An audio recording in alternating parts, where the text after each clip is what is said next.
Without a further delay, I wanted to introduce our guest of honor. And this is also a gentleman who has been essential in the African Tourism Board. I helped to also set up in 2018. And Cuthbert will say a little bit more, but I wanted to not let him wait. He's the Minister of Tourism from a very important country when it comes to travel and tourism. It's the Kingdom of Eswatini. And those that don't know where Eswatini is, and I know there are people where we have a global world and not everyone knows where every country is, but if you hear Swaziland, then you know where it is. Swaziland, yes. It's now the Kingdom of Eswatini. It's in the southern part of Africa. And the Honorable Minister Vilakati has been, as I said, essential. He's always available. He's always there. He has joined a lot of our sessions, even quietly in the background. And I want to thank you for this. Great minister. Yes, he's a global player from an important country, but he will tell you himself. Welcome. Good evening, Honorable Minister. Good evening, Johan, and good evening to all. It's always great to be here and to listen and to hear from great friends. As I've been introduced, I'm the Minister of Tourism, but I've also other feathers like because it's Minister of Tourism, Environment Affairs, and Forestry. So it's quite a mouthful, and I'm very excited to be part of this discussion. Here we are talking rebuilding travel, but I really wanted to focus more on Africa because, and to that extent, talk a bit about Eswatini. But maybe before I even get there, when I joined the African Tourism Board, little did I know that I would meet great friends, great people who were able to share with me their experiences in tourism. My background is that of being an agriculturalist. So here I am now having to talk tourism. But I was used to traveling, so I used to experience a few things here and there. But when I became a member of the African Tourism Board, I gained a lot of experience from the expertise that you have heard of, some of the individuals that have been introduced. And for me, it was very exciting to meet, greet, and share experiences on how we can shape tourism in Africa and throughout the world.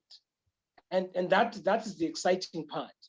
And when I look at the year where we are right now and realize the achievements that we have had, and obviously some challenges here and there, I can attest that this has been a worthwhile journey for us to achieve more. Where is Eswatini? Well, some would say, hey, we have never heard of such a country. It is there. It's in Southern Africa, surrounded by South Africa and Mozambique.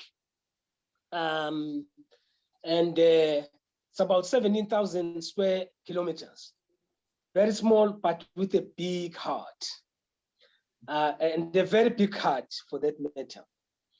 We pride ourselves as a country that still follows traditions and cultural norms of the country. We are a monarchy, and we have preserved our culture, which is very rich, for the past 400 years, which is basically from generation to generation. And we therefore welcome guests from the continent, from the world, who visit our country to witness some of these cultural events and activities. They are there throughout the year. But more than that, when you look at the scenery, it's very majestic with valleys and forestry, plus wildlife reserves. We pride ourselves that we have got the big five, which you can be able to see within a day. And this has helped us a lot, the combination of the culture and the combination of the wildlife and the sceneries. But this is true for most of the African countries, as some of you might have visited, because Africa prides itself of that. It still needs to be nurtured. And the issue of environment, I was happy that as a country where tourism and environment under one roof, because through the preservation of the environment, then we're able to say we have got a country, we've got the environment which we try to keep intact. Now, when I look back in terms of the rebuilding of the travel, it has not been an easy journey. In particular, after March last year, when COVID-19 came and changed the way in which we were used to attracting people to come to our country. I remember very well, I thought that it was going to be just a 1 month thing. I said, it's just a normal flu. It's going to be over within a week, a month. It's the whole year right now. So we've got to start adapting to the new norm, because it's now a new normal. Thank God that the doctors have been very good, and they've started producing some of these vaccines, which we hope will now help us to start opening our borders and visiting our brothers and sisters and our friends. What did we then do as a country and as a region and as Africa? During those pandemics, each country obviously had to close its borders. And it meant the tourism sector was really affected, and affected badly. In our country, tourism contributes about 10%. But last year, 10% of the GDP. But due to the COVID, it has gone down to almost 3%. Hospitality industries have closed. People have been retrained. And we've started thinking about the new norm. How do we now survive? How do we rebuild our travel? How do we make sure that the people that used to enjoy the wildlife can still come to our countries? This is the big question that I think we need to discuss and deliberate on to make sure that we can rebuild our fragile tourism sector. But maybe before I end,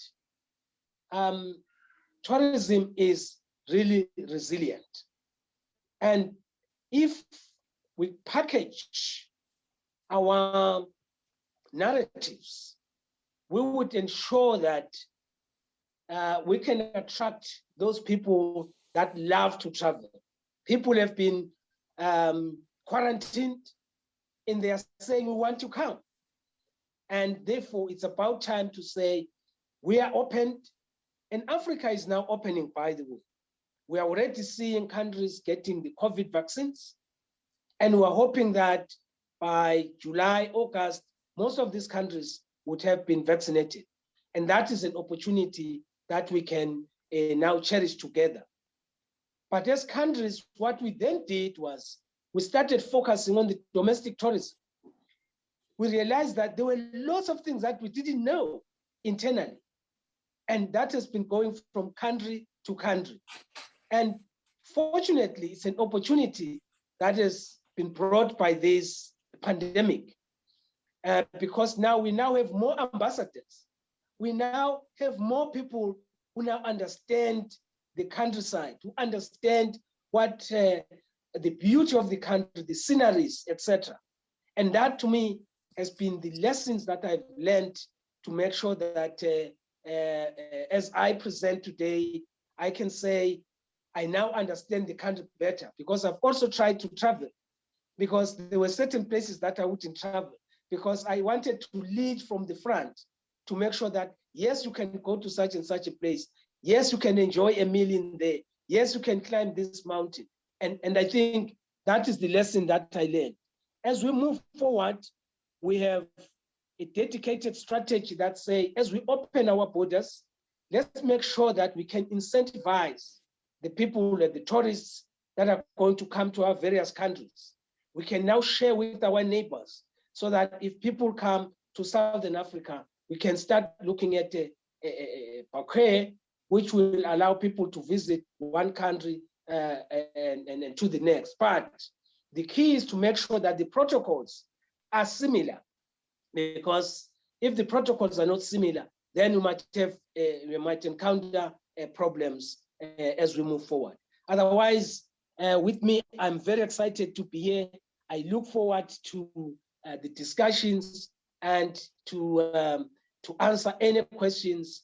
I realize that there are a number of guests, so I felt that I should just whet your appetite so that I can be able to answer questions as we move along. Thank you very much, Johan, and thank you very much for listening to me. And thank you, Minister, so much for laying this out. Before we get to question, if you allow us, I wanted to recognize Louis D'Amour. He has very limited time, I understand, so I want to give him the floor, and then we can maybe go to questions for the Minister and Louis, and then go on in the program. And in between, it's an open forum. So if you have questions of any sort in between, feel free to raise your hand. But we have Anita raising her hand. Anita, let us know where you're from, and go ahead, please. Thank you very much, WTN team. This is a wonderful program. I'm happy to be here. I'm from Nigeria. I'm the president of the Women in Renewable Energy Association, and I'm also the founder, chairman of Smiling Simon Greenfield Foundation, and we are into ecotourism.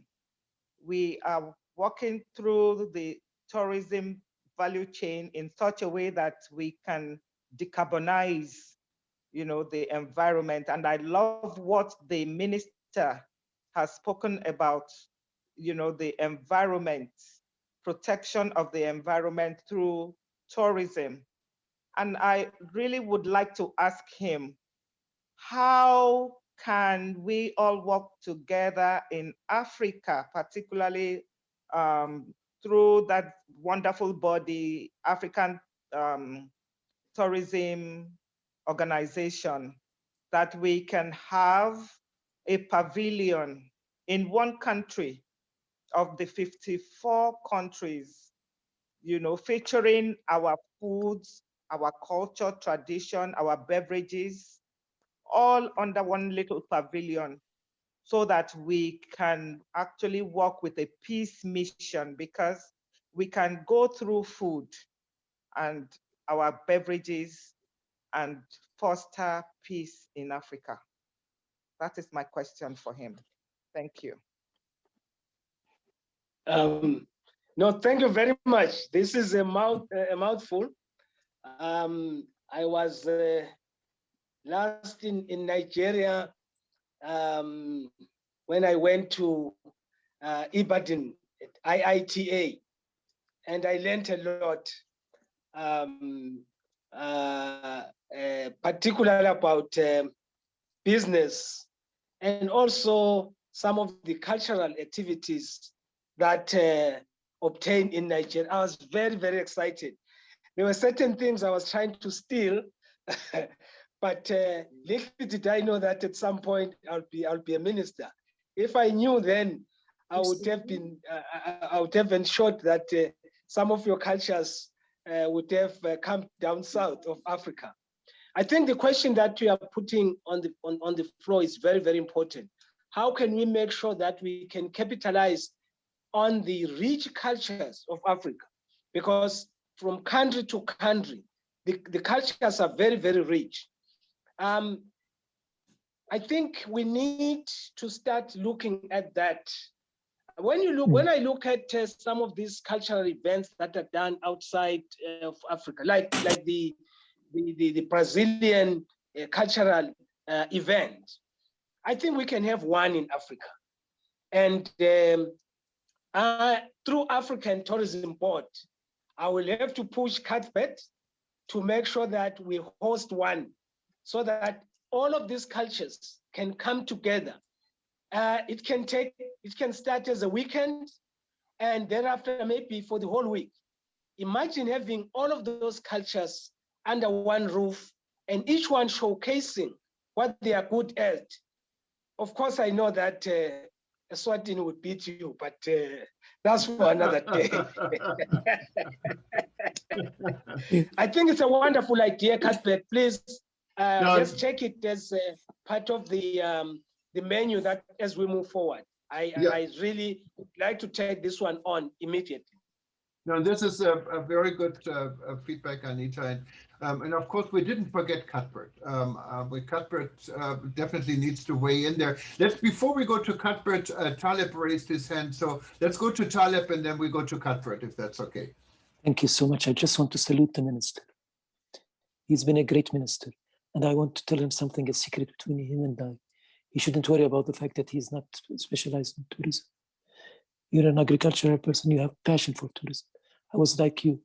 I came from architecture, from politics, into tourism. But you have to have passion, and you have it. Minister, what you said is absolutely correct. You are a great man, and you'll do a lot of good things, I'm sure. Just wanted to say that before we move on. Thank you so much. Thank you, Taleb. And yeah, and the minister already addressed Cuthbert Ncube. Cuthbert Ncube is the chairman of the African Tourism Board. African Tourism Board started in 2018, and Cuthbert has been there from the very beginning. African Tourism Board, when you think about African Tourism Board, you definitely think about Cuthbert Ncube in Pretoria, and there's a lot going on, and I think the suggestion from Moses is quite important.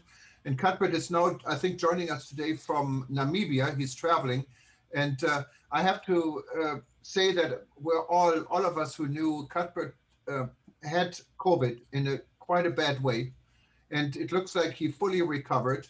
And there's a little bit of a story also through it, and if you want to tell this story, feel free to do so.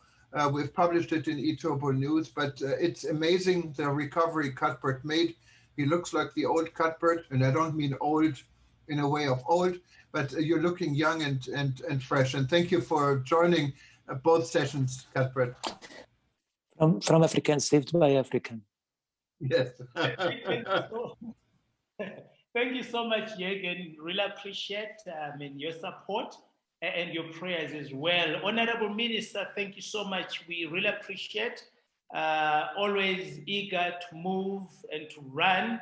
And we really appreciate as we are aligning Eswatini within the global tourism space. We acknowledge and we're noting your endeavors and your participation as well within the African Tourism Board. We really appreciate and thank you so much. Thank you so much once again, Dr. Talo, Dr. Taleb, as we celebrate the high and byways of success drawn by yourselves and team players behind the World Tourism Network, supported by the African Tourism Board in bringing the tourism champions together in so many engagements that we have had. May I hasten to echo the words of our executive member and patron of African Tourism Board, Dr. Taleb, that all mankind originated from Africa. It doesn't matter the color of your skin, it doesn't matter your height and your length, we are all brothers and sisters. The beauty part of it is that tourism has cemented that narrative and reality of it. May I therefore be allowed to go much further to say that Africa is the richest continent on earth, with so much gold mined from mountains and valleys of almost all the member states. Diamonds produced in South Africa, Botswana, in Namibia, where I am today, Liberia, Sierra Leone, just to name a few. We produce the best cocoa. Africa produces the best tea that has found its market on the shelves of the United Kingdom and beyond. So therefore, Africa has plates of platinum and layers that can supply the whole world for the next decade.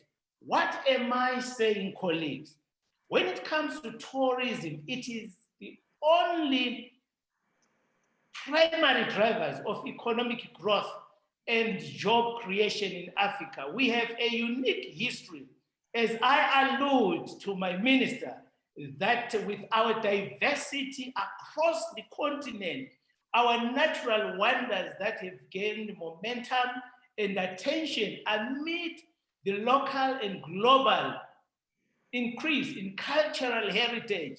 I allude with you, Anita, that with our rich cultural heritage, we need to have a conference where we have a conversion of all our diversity to celebrate the beauty of Africa through tourism. Our 54 member states have tremendous opportunity to become and remain vibrant hosts for both domestic and international tourism and investment at large.